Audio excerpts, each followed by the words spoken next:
What's going on, people? Welcome back to another video on narcissists. And the title of this video is The Vengeful Thoughts of a Covert Narcissist. Now, the vengeful thoughts of a covert narcissist is one that believes that if they are threatened by someone, that they have every right to destroy them. Keyword, believe. Because inside of a narcissist's mind, their thoughts are everything but reality. So if we take a look into the narcissist's childhood and their upbringing, whether both parents were present or one parent was present, something had to happen in order for them to develop a personality disorder. So when you're dealing with a covert narcissist, you'll find yourself walking on eggshells to appease them. And here's an example of a covert narcissist and the way they get revenge on someone who they feel they can't control. Say, for instance, a narcissist has been discarded by their victim. But this is not the end of the nightmare for the victim, because the victim has to work with the narcissist. So now the victim and the narcissist are co-workers. So now the victim has to find a way to deal with the narcissist in the workplace and still be able to have, a little peace while they're at work.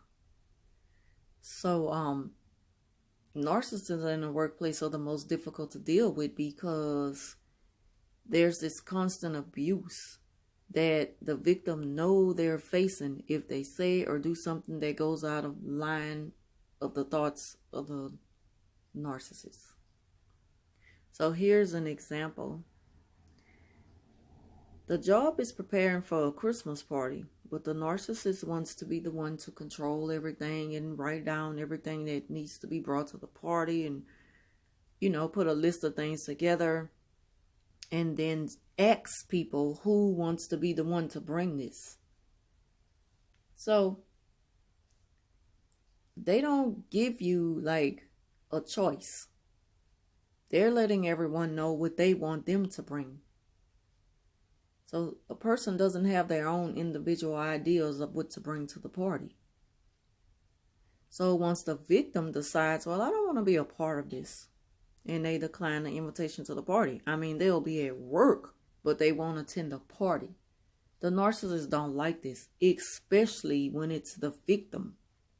But of course, the victim is only in the presence of the narcissist because they have to be there. So the narcissist will begin a smear campaign to get everyone else to believe that the victim is being difficult, a killjoy. And the narcissist might even lie and say the reason why the victim doesn't want to participate is because the victim hates working with everyone there. Just to make everything look like the victim is such a bad person doing this smear campaign. These are the things that the narcissists do. The narcissist will even go so far as to collect money to purchase everything for the party, to make it look like, well, maybe this will make them get on board.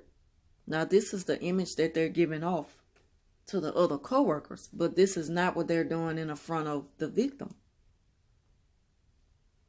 They also make it look like that the victim doesn't have any money. So I'll be the good, the good Samaritan, the good person, the good, kind-hearted, giving person who will pay for everything. This is what the narcissists do. Just because they can't have their way with one person who doesn't want to be bothered. And it's not because it's one person. It's because who the person is. But the other co-workers, they will believe anything that the narcissists say because they don't have sense enough to realize who they're dealing with. Especially when at one time the narcissist was once good friends with the victim. And the victim even thought that the narcissist was a real, genuine good friend. So the co-workers, they'll never believe who the narcissist really is. In fact, it's downright impossible to even persuade them to believe that the narcissist is only putting on a front. They have a personality disorder and all this kind of stuff. It's just not something that's easy to really point out about a person to many others. It's just not. It's not even easy to point that out to one person. But the victim knows who they're going against. The victim have every right to do what it is they have to do to maintain a peaceful environment while they have to be in front of these people, in front of the narcissist. And I'm able to tell y'all this because I'm a victim of a covert narcissist in the workplace.